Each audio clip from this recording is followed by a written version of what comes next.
Assalamualaikum warahmatullahi taala wabarakatuh. Hari ini kita akan membicarakan pasal adab membawa keris bagi orang Melayu. Dan saya akan lebih fokus kepada adab membawa keris bagi orang Melayu Sarawak ataupun Melaut Sarawak. Okey. Bagi orang Melayu adalah tidak dibenarkan membawa keris di tangan dalam keadaan aman ketika berjalan. Tidak dibenarkan membawa keris di tangan seperti ini ataupun begini. Ketika berjalan, tidak dibenarkan membawa keris di tangan. Okey. Ini adalah umum untuk semua orang Melayu. Yang hanya boleh membawa keris di tangan hanyalah sultan ataupun raja. Okey, ini adab yang pertama. Jadi, oleh kerana orang Melayu tidak boleh membawa keris di tangan, maka keris hendaklah disisipkan ataupun disandangkan di pinggang. Okey, di pinggang. Okay. Bagi masyarakat Melayu Sarawak pada zaman dahulu, adab membawa keris adalah seperti ini. Dalam keadaan aman, dalam keadaan biasa, dalam keadaan aman, keris hendaklah dibawa dalam keadaan begini ketika berjalan ataupun berada di dalam negeri, di mana batang keris, hulu keris, batang keris ni, hujung sarung keris hendaklah berada di luar samping, dan seluruh keris hendaklah menyelimpang ataupun berada di bahagian pusat, dan hulu keris hendaklah berada di bahagian badan seperti ini, dan ujung hulu hendaklah berada di bawah susu sebelah kanan. Okey, seperti ini. Okey, seperti ini. Ketika berjalan, mereka hendaklah keadaan seperti ini. Kenapa keris diletakkan seperti ini? Okey, seperti kita ketahui bahawa keris hendaklah melintang di bahagian pusat. Okey, bersama-sama dengan pusat adalah falsafahnya supaya aura yang ada pada keris, energi ataupun tenaga yang ada pada besi untuk membuat keris akan diserap oleh badan kita melalui pusat kita.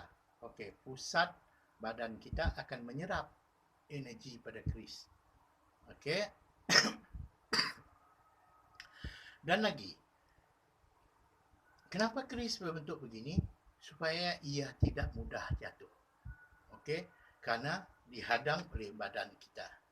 Okey, kalau keris berbentuk di luar begini, dia akan mudah tercabut ataupun terjatuh. Okey, maka dia hendaklah diletak di bawah susu. Ini bagi masyarakat Melayu di Sarawak pada zaman dahulu membawa keris. Ketika berada di majlis raja ataupun majlis sultan ataupun majlis pembesar ataupun menghadap penghulu, maka keris hendaklah bagi orang biasa hendaklah berada di bahagian sisi sebelah kanan. Okey, dan keris berada di bawah pusat. Okey, kenapa dia berkeadaan begini? Okey, satu adalah untuk memudahkan pergerakan. Satu, yang kedua, untuk mengelak daripada keris ini dirampas oleh sesiapa saja. Okey, dan mudah untuk kita duduk, sama ada kita duduk menghadap macam ni, okey, ataupun kita duduk bersimpuk macam ni, okey, ataupun kita dalam keadaan duduk makan sirih ataupun duduk sisir ataupun duduk Siti Mariam, okey, dalam keadaan begini. Dan bila keris kita berada di sini, kita senang bergerak. Okey, dan keris kita masih terlindung oleh badan kita. Okey, dapat dilindungi kita dan kita senang bergerak. Karena keris ini tidak mengganggu pergerakan. Okey. Ini bagi orang yang bukan Panglima ataupun Laksmana. Okey. Bagi Laksmana, okey, mereka akan menyisipkan keris mereka. Okey. Okey, satu lagi yang saya lupa tadi, ketika menghadap pembesar, keris hendaklah berada di dalam samping. Okey. Itu, okey. Gini. Dan hujung keris disembunyikan dari samping dan kepala keris, hulu keris berada di sebelah sisi macam ni. Okey. Di sebelah kanan. Seperti ini. Seperti ini. Okey, ini cara ketika menghadap sultan ataupun berada di majlis sultan. Maka keris hendaklah berada di dalam samping. Okey. Dan bagi para panglima ataupun laksmana, mereka akan menyisipkan keris mereka, okey, di bahagian sisi bersamaan dengan bunga punca ataupun bunga samping.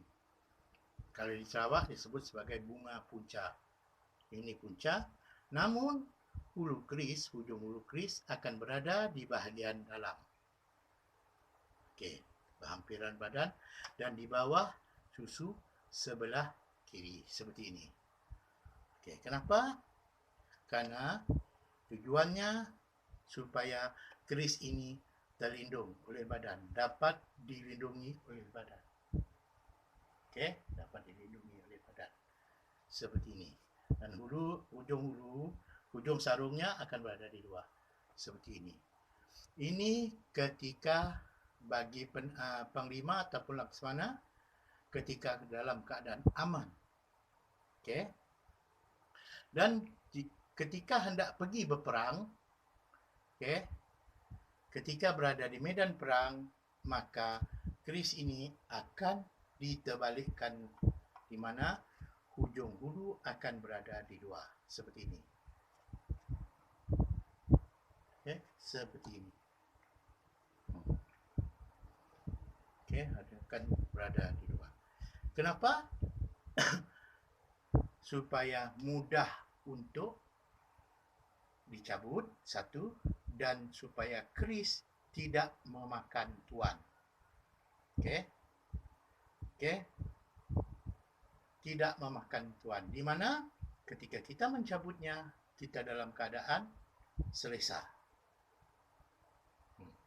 Selesa.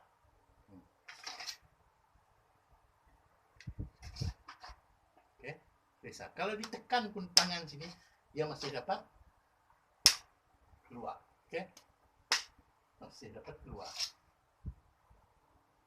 Ya, dan masih dapat keluar. Masih dapat. Dan sarung keris tidak akan mengganggu pergerakan. Okey. Kenapa dia tidak diletakkan di hadapan seperti yang sering kita lihat di dalam filem? Okey. Diletakkan di hadapan macam ni. Okey. Kerana bagi masyarakat Melayu Sarawak, keris di hadapan macam ni senang untuk dicabut oleh orang lain dan senang jatuh ketika kita beraksi. Okey, dengan tangan senang terjatuh dan keris posisi ini akan makan tuan. Okey, ketika kita mencabut. Okey. Terpukul tangan kita, keris akan makan tuan. Akan terkena kepada badan kita. Dan satu lagi, sekiranya tangan kita tertahan oleh musuh, kita susah untuk mencabut keris. Kerana kita telah terkunci habis. Kita terkunci habis. Okey? Terkunci. Okey. Kalau diletakkan di sebelah kiri macam ni, okey. Seandainya kita nak mencabut, tangan kita tertahan, kita masih boleh bergerak. Kita tidak terkunci. Seandainya tangan kita kanan terkunci, maka kiri masih boleh bergerak. Okey, masih boleh mencabut senjata. Okey, sekiranya terkunci tangan ni, kita buang, kita masih boleh mencabut senjata. Masih boleh mencabut senjata. Okey. Kalau di hadapan, tangan kiri kita tidak akan dapat mencabut keris. Okey. Kalau di sini, tangan ni dapat membuang dan tangan ni dapat mencabut. Sama ada macam ni, buang, sama ada macam ni. Naik boleh.